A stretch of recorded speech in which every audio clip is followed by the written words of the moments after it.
Just in case people forgot, these are some of the reasons why you should not move for a man. Now, I talked about this the other day just briefly, and it really triggered some people. And I say every time, it does work out. I know couples where it worked out, but I'm also mostly friends with women who are super independent and always make sure they have their own money and they're just not really male centered. So that, I believe that's one of the reasons why it worked out. But if you are a woman who has just always wanted to get married and believe all this crap you see online about, oh my God, me and my perfect, Italian or French or whatever, blah, blah, blah, fill in the blank husband, wake up. Also, people who get mad at me when I say, like, don't move for a man, look, I'm all about 4B. I think marriage is a scam. I like my marriage. I'm not against every single marriage, but in general, it doesn't work out for women. And I don't get triggered when 4B came about. I was like, no, but what about me? What about me? You know why I don't get triggered? Because I don't feel a need to defend my marriage because I like it. And so same thing with moms. The moms that I know that I trust the most are the ones who are not threatened by me being child-free. They get why I'm child-free because they're honest with themselves about how hard parenting is. They are happy with their choice, but they respect my choice to not do what they're doing. So anytime like somebody is very triggered by one of my videos, what's that really about? I find that I personally get most triggered by things that I either know are true or I'm afraid are true. So if it worked out for you, I'm not talking to you. But here's what I want women to think about. I made a list. Right out of the gate, we're gonna use the biggest reason here. You're gonna get baby trapped, and then you're gonna find out what the Hague Convention is, and you're going to realize that you're trapped forever. Or at least until that kid is 18. Unless you just don't wanna be a part of that kid's life anymore.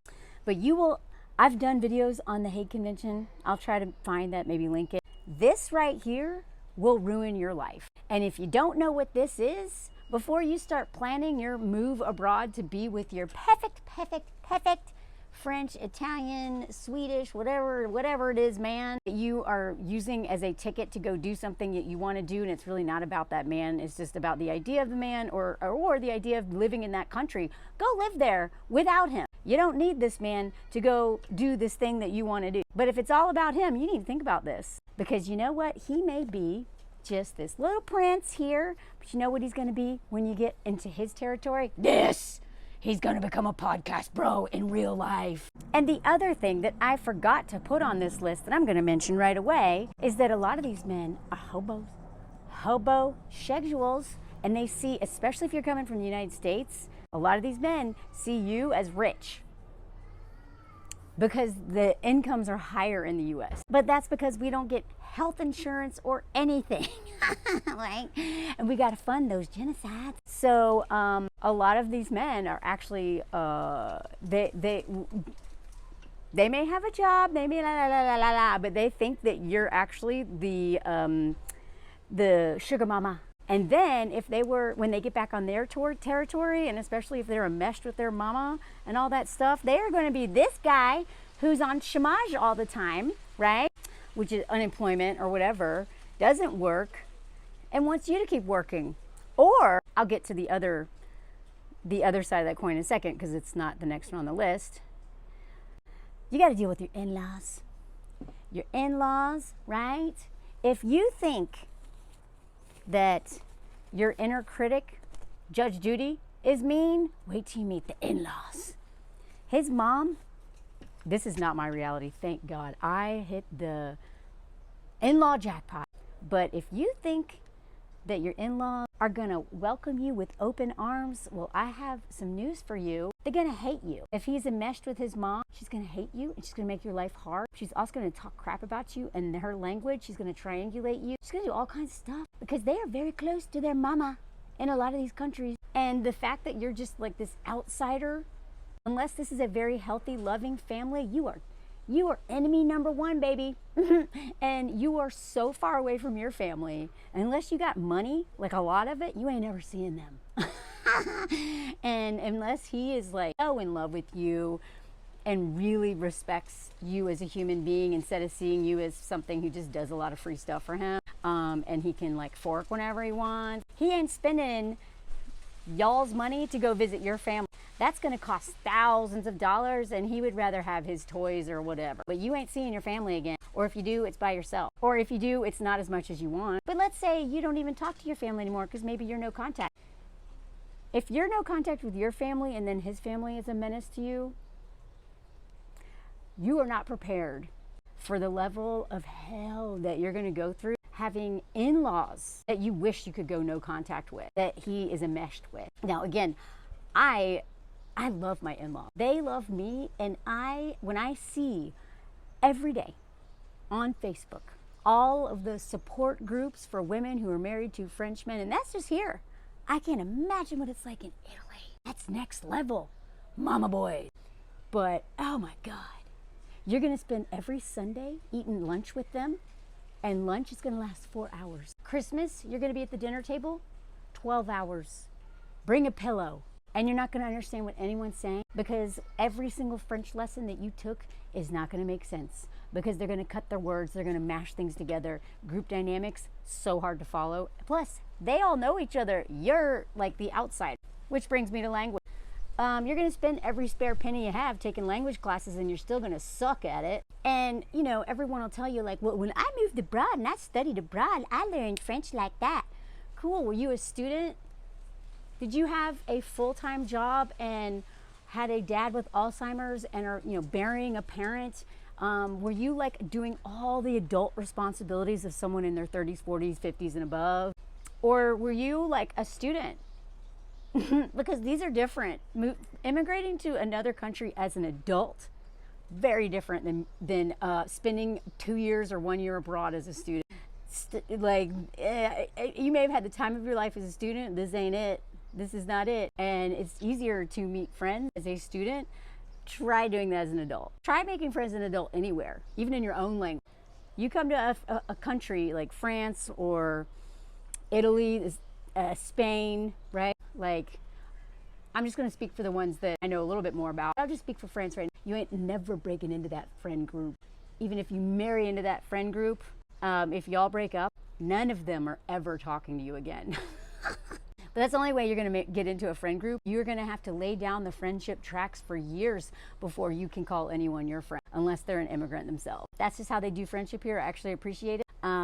They are very slow to commit friendship-wise and very quick to commit romance-wise, which is kind of the opposite of the United States. Anyway, culture, you're not going to understand what's happening. You don't know why they're doing this, why they're doing that. They got all these vacations. You don't have vacation. You don't have paid vacation unless you have a CDI or one of these other things. You ain't never going to have off when they have off. But that's assuming you work. Which brings me to my next one. Visa, immigration paperwork, good luck with that. This will be the bane of your existence. I have one of the strongest passports in the world because we are a bully and we police the world in our military. We are a menace to society, but because of that, we have a strong passport. But if you don't come from a country with a strong passport, even if you do, this is a nightmare. This is a nightmare. And if you don't have a partner willing to do all this work with you, good luck with that. But you can't work usually. If you have like a master's degree or a doctorate, but let's say it's in something that you have to have a license for, it ain't gonna work here. Or if it does, you gotta wait a long time. Do you know how many men will, oh wait, there's a bunch of French children, hold on. I live near a school, they're all walking by right now. If you're with a man who's like, oh yeah, you'll be able to work there, we'll figure it out. You won't figure it out. You're gonna work in a coffee shop. You're gonna teach English. You may have a doctorate and you're teaching English. I mean, if you have kids, then you're a stay-at-home mom. You may have spent so much, you may have student loans, $100,000 of student loans, and you come here and now you are a barista. You probably can't even do that if you can't speak the language really well. So good luck finding work. I don't care how many degrees you will have such a hard time finding work unless you're doing remote work. And if you're not married, good luck with that because you can't work legally in most of these countries without the proper visa. And if you're not married to him, you ain't getting that visa without a lot of research and that's another video. Can't drive. You ain't driving here unless you have thought ahead, and if you're from one of the 14 states with reciprocity, you ain't ever driving here. So it took me 2 years of paperwork to get my license, and that's only because my license was from a reciprocity state. There's 14 of them in the U.S. Look them up. This is the same thing in a lot of countries. I know so few U.S. Americans who can drive in the country they live. One of my best friends been living in Germany for 12 years now. No license. It's too hard. You have to take this thing here in France called the code, and you have to, first of all, it's super expensive. I think you're going to spend like thousands on getting this. You got to go to driver school. You got to speak French in driver boring language. I cannot even tell you how hard it is to pass this test. Even French people are scared of this test.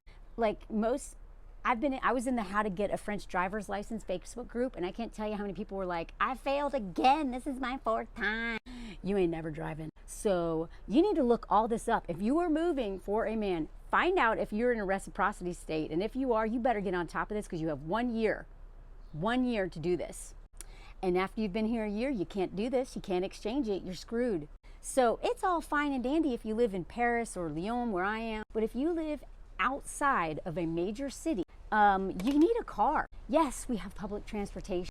Okay, you don't necessarily need a car, but you need a license, because if you have a car, I'm sure that if you don't live inside a city, then your partner has a car. But guess what? You ain't never going anywhere without being dependent on him. Do you know how hard it is to be dependent on a man, to be your interpreter, to be the ambassador to his family, to be the ambassador to his country, to literally have to lean on him for all these things, especially if you're used to being a really strong, independent woman who takes care of yourself, and you have to depend on a man for all this stuff. And then on top of that, you can't ever leave and drive anywhere. He has to drive you. And now I'm actually in my I don't want to drive era, right? I love the fact that Anthony drives most of the time, because I don't want to. It's super stressful here. The signs are different colors.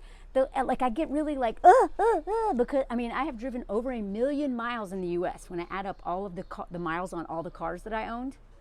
At least 1 million. I lived in my truck for 5 years, for Christ's sakes. Okay, I'm a good driver. Here I am so nervous.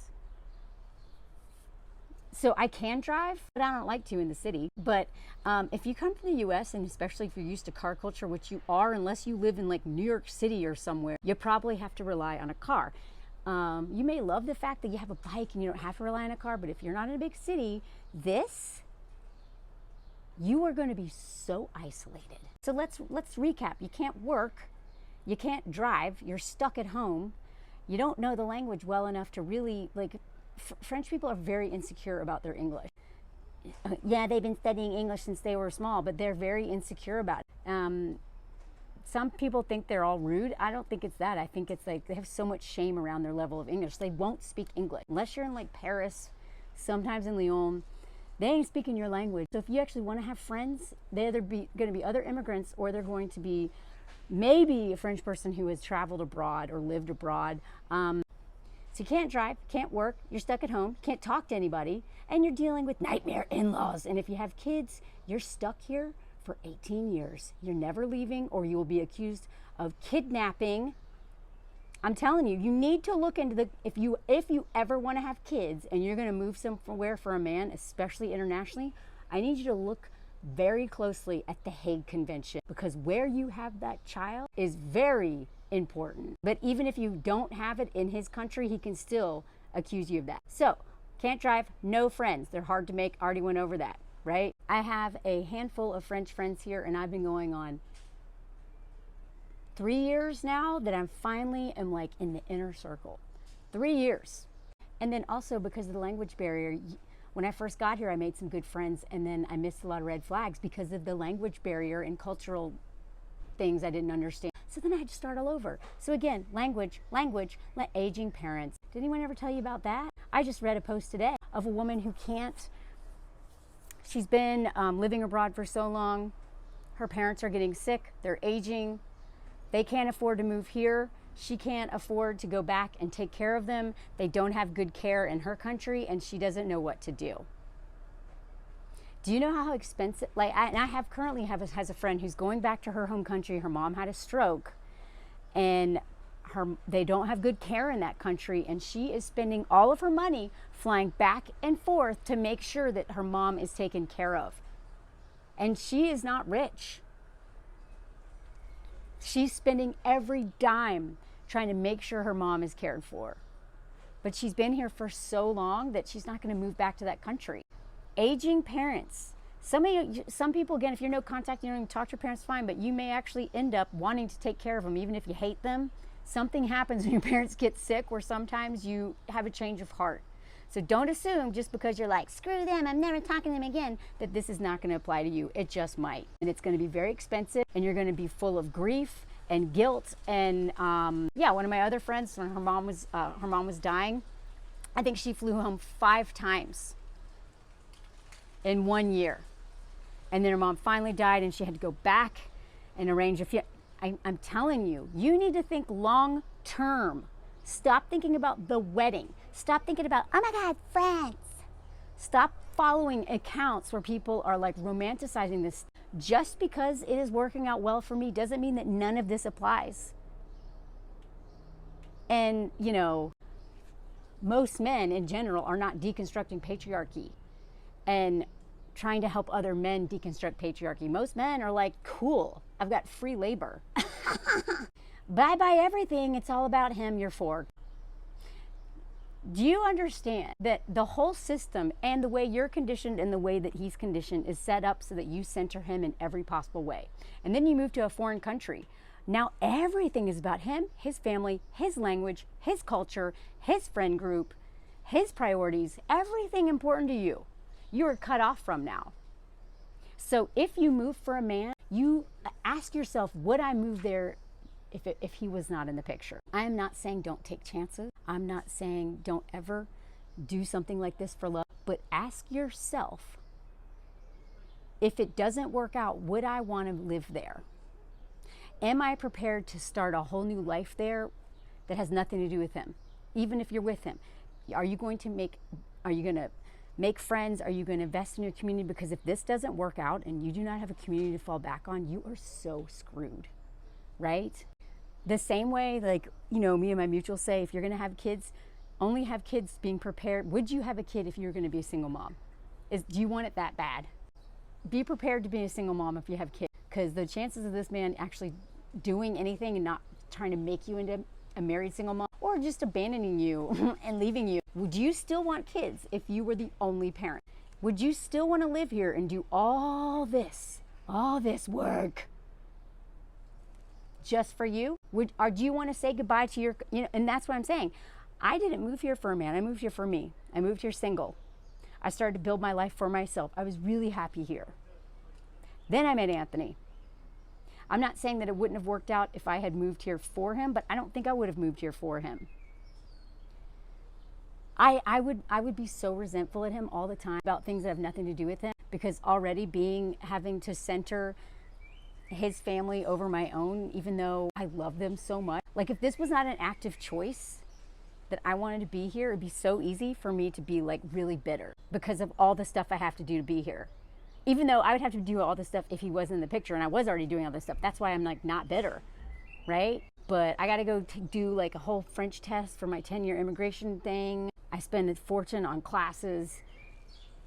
I have to, it is so much work to be here, and it's a privilege and an honor to be here. I'm not complaining about being here in any way whatsoever, but people who try to romanticize this, like your life is going to be amazing. This is the most dangerous situation for most women. You get cut off, you're isolated, and then you have to hope that this man doesn't change. And we know that men already change when they get married most of the time. You put him in his country, and he has all the systems of patriarchy and immigration and culture and language and everything to have power over you, and you have to depend on him even when you don't want to for things, and then you can't work, you can't drive, you can't do all these things. Good luck. Now you're in a situation that you never thought you'd be in simply because you immigrated for a man. And if you decide to go back, you've already invested so much time here. Everyone back home has probably moved on. The idea of going home and starting over there is just as stressful as the idea of staying here. And so now you don't belong anywhere because you've invested so much in this man who forked you. So If you're going to move, have your own money, have a backup plan, and do not get baby trapped. I'm not saying don't do it. Be smart about it.